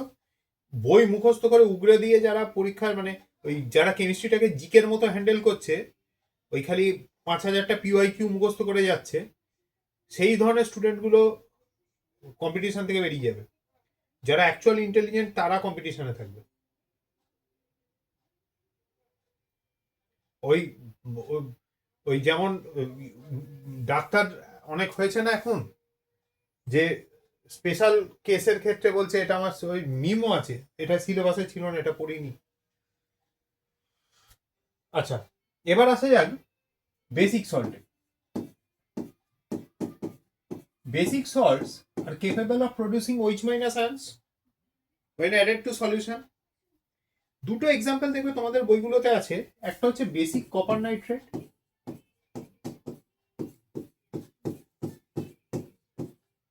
কপার নাইট্রেট, আরেকটা হচ্ছে বেসিক কপার কার্বনেট।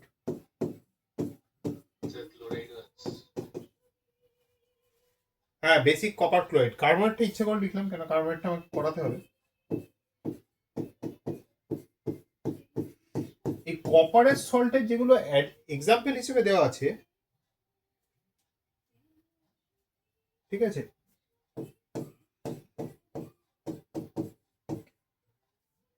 সেখানে দেখবে এক্সাম্পলে দেওয়া আছে,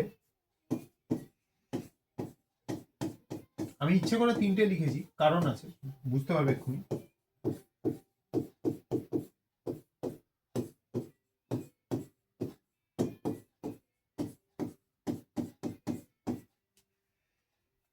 What is the difference?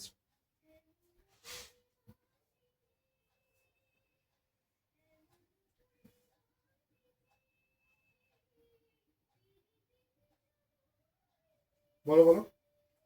Copper carbonate কি কমপ্লেক্স সল্ট? না, কমপ্লেক্স সল্ট তো মোটেই না এটা। স্যার বেসিক কপার নাইট্রেট আর কপার ক্লোরাইড হচ্ছে মোনো অ্যাসিডিক বেস, আর কপার কার্বনেট হচ্ছে ডাইঅ্যাসিডিক বেস। আচ্ছা, আর অন্য কেউ কিছু বলবে?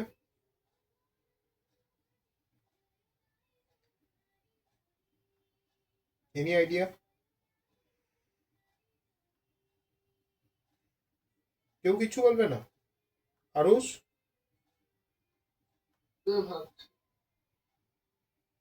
স্যার কপার কার্বনেট কি ডাবল সল্ট মানে হুম, বেসিক একদম। কি করে হয়?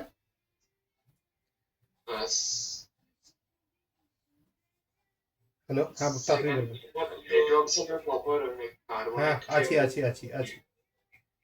শনিবার দিন আমি সারাদিনই আছি মোটামুটি, মানে 3:30টার পর থেকে। ও আচ্ছা, আচ্ছা,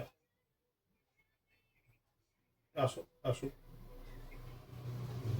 হ্যাঁ হ্যাঁ ভাই, হ্যাঁ হ্যাঁ, লাস্টে কি বললে? ফোনটা চলে আসে, আমি শুনতে পেলাম না। স্যাচুরেটেড সলিউশনকে একসাথে মিক্স করে দিলে কপার কার্বনেট আর কপার হাইড্রোক্সাইড। বাকি বাড়ির যে কপারের তারগুলো আছে যদি থাকে, দেখবে ওপরে একটা গ্রিনিশ কালার তৈরি হয়। That is due to the formation of basic copper carbonate. এটা হচ্ছে অ্যাডিশন কম্পাউন্ড। মাঝখানে দেখবে একটা ডট আছে। প্রত্যেক কটা ডাবল সল্ট, কেউ একটু আগে ডাবল সল্ট বললে, ঠিকই বলেছিলে, প্রত্যেক কটা ডাবল সল্টের মাঝখানে দেখবে এরকম একটা ডট আছে। ডটটা অ্যাকচুয়ালি ইন্ডিকেট করে, এবার এখানে একটা সমস্যা কোথায় জানো তো? এখানে তাহলে এরকম ভাবে তো আমি এটাকেও লিখতে পারি, এরকম লিখতে পারি। তাহলে ওভারঅল ফর্মুলা কি দাঁড়াচ্ছে? Cu2 OH2 Cl2। তাহলে দুইগুলো সব কেটে দিলাম, করে এটাতে অ্যারাইভ করলাম। হ্যাঁ, সে অঙ্কে হয় না 2 = 3 প্রুভ করা? আরে সেই ছোট ছোট যোগগুলো ছিল না, ওটা ওরকম টাইপের ব্যাপার হয়ে গেল। এই যে লাস্টে যেটা করলাম, মানে দুটো ফর্মুলাকে জুড়ে তারপর কমন ফ্যাক্টরগুলোকে বের করে দিলাম, এটা থেকে আমি যেটা পেলাম এটাকে বলে এম্পিরিক্যাল ফর্মুলা। এখানে লেখা থাকছে না। ধরে নাও তোমার মলিকুলার ফর্মুলা অফ গ্লুকোজ হচ্ছে O6, হ্যাঁ একদম। তাহলে এম্পিরিক্যাল ফর্মুলা হবে CH2 একদম CH2। এম্পিরিক্যাল ফর্মুলাটা কি অ্যাকচুয়াল ফর্মুলা নয় তো? না। তাই না? এটা একটা ওভার সিম্পলিফাইড ফর্ম। এই দুটো কিন্তু অ্যাকচুয়াল ফর্মুলা, এটা কিন্তু সিম্পলিফাইড কেস নয়। আর এইটা যেটা আছে, এটা ইচ্ছে করে মাঝখানে ঢুকিয়েছি, এটা কিন্তু বেসিক সল্ট নয়। ঠিক আছে, আমাদের গেস্ট ঢুকেছে এখন। হ্যাঁ, নাকি ছিল আগে থেকে? না না, ও ছিল। ঈশান পাহাড়ি ছিল না। এই ঈশান কোথায় গো? আমি ঈশান দেখে তারপর দেখছি না, ঈশান তো এই ঈশান 1 তো ছিল। হ্যাঁ, this is a double salt. ঠিক আছে, এটা কিন্তু ডাবল সল্ট। এখানে দুটো কম্পোনেন্টই আছে ইন লুজ কম্বিনেশন।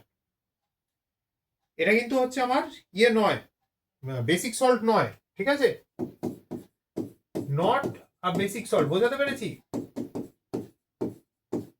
19টা। হ্যাঁ বলো। মানে যদি ওটা বেসিক নেচার শো করছে তো ওটাকে বেসিক সল্ট ধরবো না, যেহেতু ওটা ডাবল সল্ট, তাই তো? হ্যাঁ, বেসিক সল্ট বলতে individual salt is form due to incomplete neutralisation of the base, যার কারণে ওইচটা রয়ে গেছে। আর এটা মানে একটা সল্ট আর একটা বেসিক সল্ট লাইক হ্যাঁ, ওরা ওরা অ্যাডিশন প্রোডাক্ট নয় ওটা। যেমন একটা সমস্যা দেখাচ্ছি, ডাবল সল্টে যখন আমরা যাব, কিছু একটা মনে হচ্ছে পরে, না সাদা পেয়ে ছিল একটা খুব, আমি বলছি হ্যাঁ কি বলছো? বেসিক সল্ট হচ্ছে যেখানে ইনকমপ্লিট নিউট্রালাইজেশন। ওই আপনি বেসিকটা কেন লিখলেন কপার কার্বনেটে? এটা বেসিক সল্ট নয়, এটা অ্যাডিশন প্রোডাক্ট, অ্যাডিশন কম্পাউন্ড, মানে double salt. Double salt sort of জিনিস। হ্যাঁ বলো।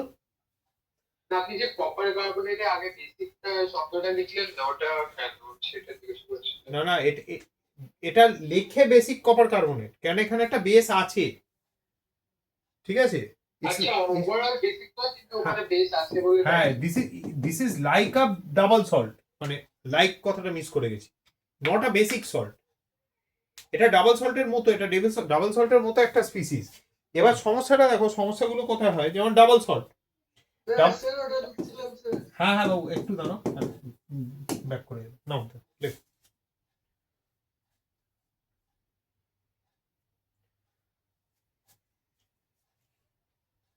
হ্যাঁ স্যার।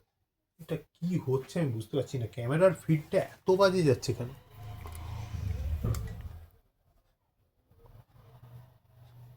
কাটা কাটা ফিড আসছে কেন, অর্ধেকটা কেটে যাচ্ছে। এই দেখো,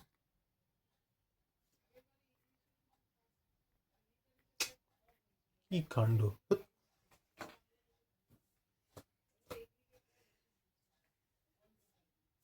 স্যার আমি মাঝখানে ডিসকানেক্টেড হয়ে গেছিলাম, ওখানে this is like a double salt কেন লিখেছে? লাইক কেন? ডাবল সল্ট হতে গেলে দুটো সল্ট স্পিসিস থাকতে হয় না? আমার তো একটা সল্ট, কপার কার্বনেটটা সল্ট, কপার হাইড্রোক্সাইড তো বেস। এবার প্রবলেমটা হচ্ছে দেখো, তুমি যদি এবারে ইয়েতে শিফট করো ডাবল সল্টের ক্ষেত্রে একটা খুব ভেরি কমন এক্সাম্পল হচ্ছে অ্যালাম। আমার ঘরের এন্ট্রপি কতটা সেটা এক ঝলক দেখে নিলে হয়তো। কোনো কিছুর সময় পাই না, সব লাট করে পড়ে আছে। পটাশিয়ামের যে কেসটা সেটা হচ্ছে, এটা হচ্ছে K2SO4।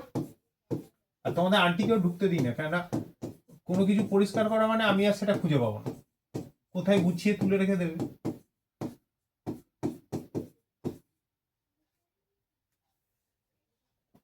ঠিক আছে, এটা হচ্ছে ফর্মুলা। কিছু কিছু বইতে দেখে একটা উইয়ার্ড কাণ্ড করা আছে। এটাকে কি করেছে, এখান থেকে লিখেছে K2L2SO4 হোল 4, মানে এখানে একটা ওখানে তিনটে, ডট 24H2O করে কি করেছে, এটাকে করে দিয়েছে KLSO4 whole twice 12H2O। Sir এটা তো এক ধরনের এম্পিরিক্যাল ফর্মুলা। এটা রং, এক্স্যাক্টলি। এটা this is an empirical formula but not a molecular formula. Empirical formula কখনো অ্যাকচুয়াল ফর্মুলা হতেই পারে না। and not the molecular formula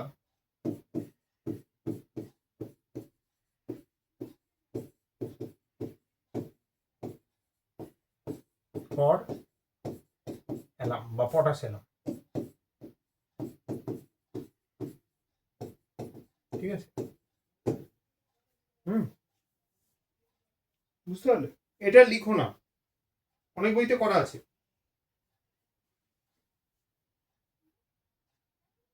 But this is not what you should write.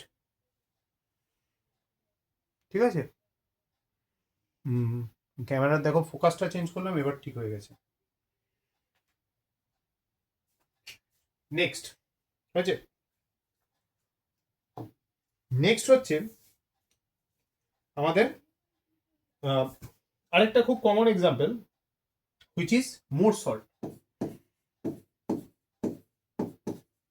মোর সল্টটা এই কারণে important, Fe2+ is not stable. Fe2+ খুব একটা stable না, এবং এটা নিয়ে কাজ করা খুব ডিফিকাল্ট।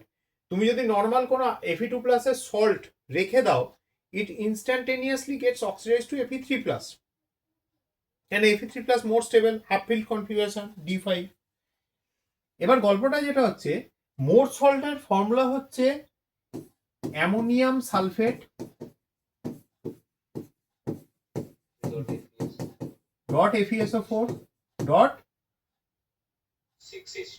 6H2।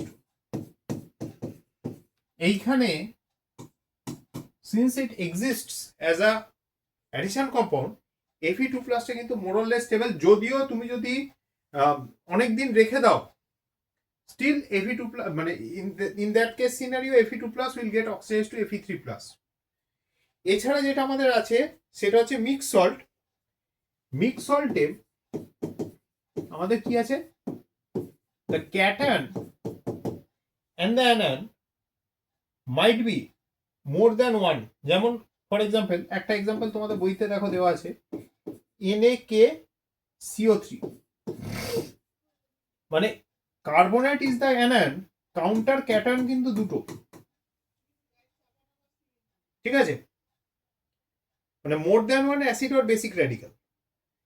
আর একটা তো আগের দিনই আমরা করলাম, which was bleaching powder. Bleaching পাউডারে ক্লোরিন গুলোর অক্সিডেশন স্টেট কি ছিল?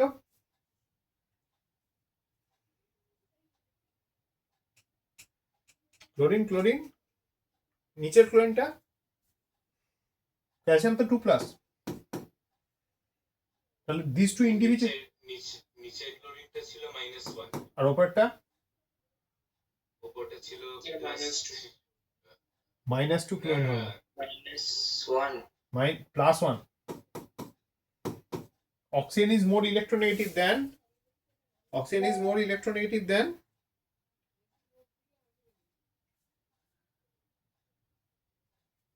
ক্লোরিন। তাহলে অক্সিজেন -2, ক্লোরিন হচ্ছে এখানে +1,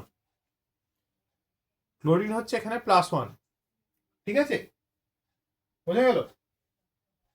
দুটো ক্লোরিনের অ্যাভারেজ অক্সিডেশন স্টেট তাহলে কত? Sir, 0. 0. +1 -2 মিলে এটা -1, এটা -1, টোটাল -2, ক্যালসিয়াম +2, ঠিক আছে? ওভারঅল কম্পাউন্ড আমার নিউট্রাল হবে, কিন্তু there would be more than one acidic or basic radical. আচ্ছা, লাস্ট এবং যেটা সব থেকে ইম্পর্টেন্ট, এটা আমরা পরবর্তীকালে আরেকটু ডিটেলসে করব, these are complex salts. Complex সল্টসের ক্ষেত্রে জেনে রাখো, এটা একটু আজকে একটুখানি এক্সট্রা করিয়ে রাখছি, বাকিটা পরের দিন হবে। এই যে K2HgI4, এই কম্পাউন্ডটা কি? Potassium mercuric iodide. কম্পাউন্ডটার একটা নাম আছে, very good, tasteless reagent. Nessler's reagent. কোন গ্যাসের টেস্টে ইউজ হয়? অ্যামোনিয়া। অ্যামোনিয়া। অ্যামোনিয়া। অবজারভেশন কি হয়? ব্রাউন ব্রাউন হয়ে যায়, একদম। এইখানে থার্ড ব্র্যাকেটের মধ্যে যা কিছু লেখা হবে, this will be referred to as the coordination spear. Third ব্র্যাকেটের মধ্যে যা কিছু লেখা থাকবে, this will be the coordination spear. মনে রাখবে, all আয়ন্স present within the coordination sphere, within the coordination sphere is non-ionizable. কথাটা একটু উইয়ার্ড শোনাচ্ছে হয়তো, is non-ionizable। মানে থার্ড ব্র্যাকেটের মধ্যে যা কিছু থাকবে সে আয়নাইজ করবে না।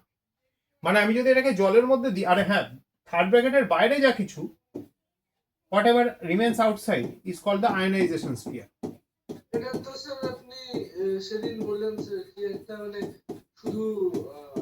শুধু কোভ্যালেন্ট পিওর কোভ্যালেন্ট বন্ড থাকে, দেখে মনে হচ্ছে ওখানে Hg2+ আর 4I- আছে, কিন্তু এই যে K2HgI4, এটাকে যখন আমি জলে দেবো, এটা ডিকম্পোজ করে তৈরি করবে হচ্ছে 2K+ plus single unit of Hgi4-, 2-, sorry, বুঝতে পারলে? তার কারণ হচ্ছে এখানে সেন্টারে যে Hg2+টা আছে, তার সাথে I-, প্রত্যেক কটা I- কোঅর্ডিনেট কোভ্যালেন্ট বন্ড বানিয়েছে। মানে they have donated a pair of electrons to Hg2+. কেন দেয়?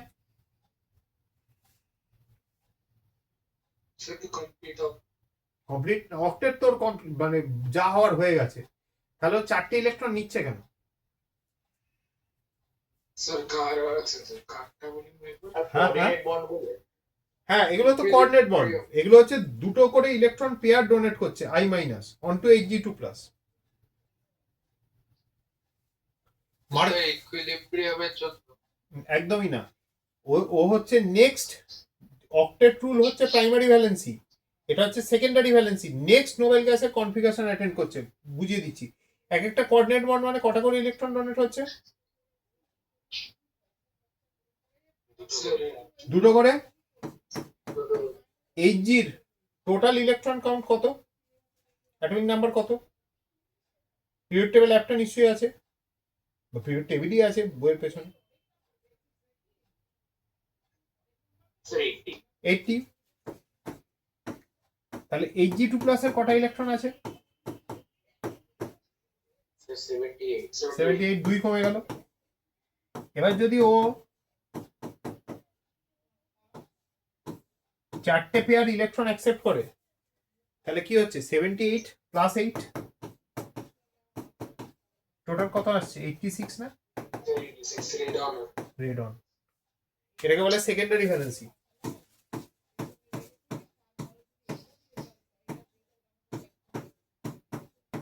কেন প্রত্যেক কটা বন্ড যে তৈরি হবে, that results in higher stabilisation.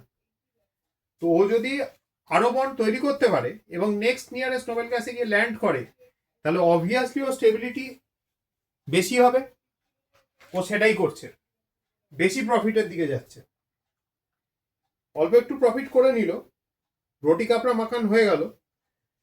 Now it's going for everything else in life. বুঝতে পারলে? কি বুঝলে? এবার সবাই যে এক্স্যাক্ট নোবেল গ্যাস কনফিগারেশনে গিয়ে ল্যান্ড করবে তা নয়, কিন্তু ক্লোজেস্ট, একবার যাবেন আগের পেজটা। হ্যাঁ ভাই, যতটা ক্লোজ যাওয়া যেতে পারে ততটা যাবে, ট্রাই করবে। যেমন দুটো আরো এক্সাম্পল আছে, দেখবি Na2ZnO2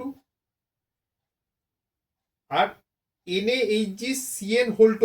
এই দুটো কিন্তু এক্স্যাক্টলি নেক্সট নোবেল গ্যাস অব্দি পৌঁছায় না, but still the greater the number of bonds, higher will be the stability. একবার দেখাবেন? হ্যাঁ হ্যাঁ হ্যাঁ ভাই, এক মিনিট দাও।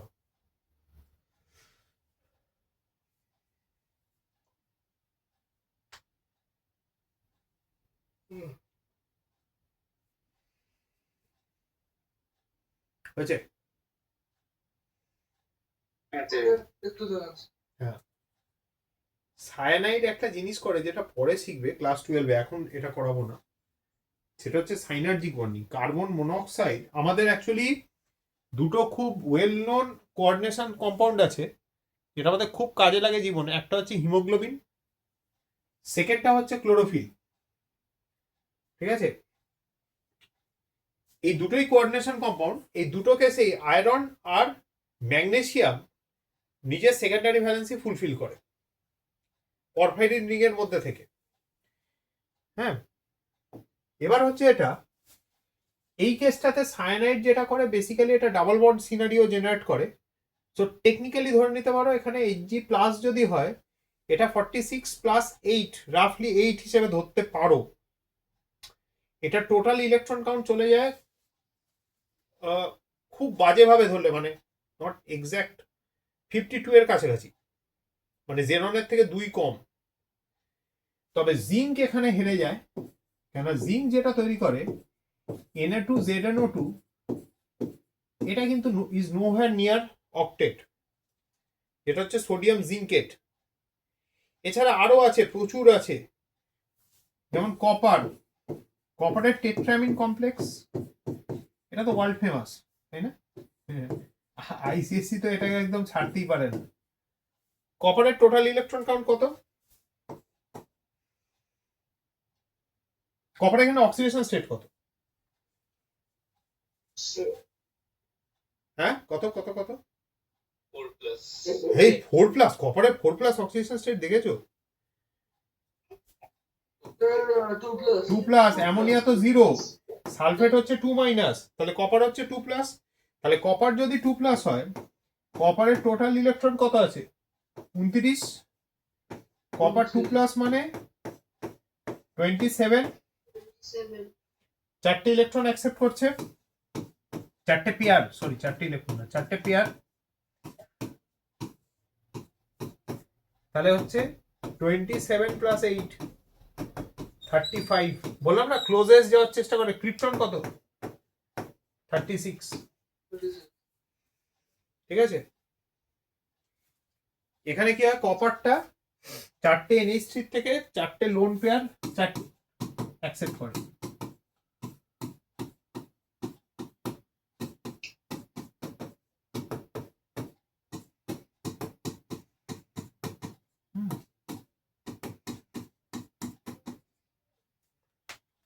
And it's quite stable. IIT পাইনি, NIT পেয়ে গেছে। ঠিক আছে, বোঝা গেল? চলো, let's keep it till here. Good bye and good night.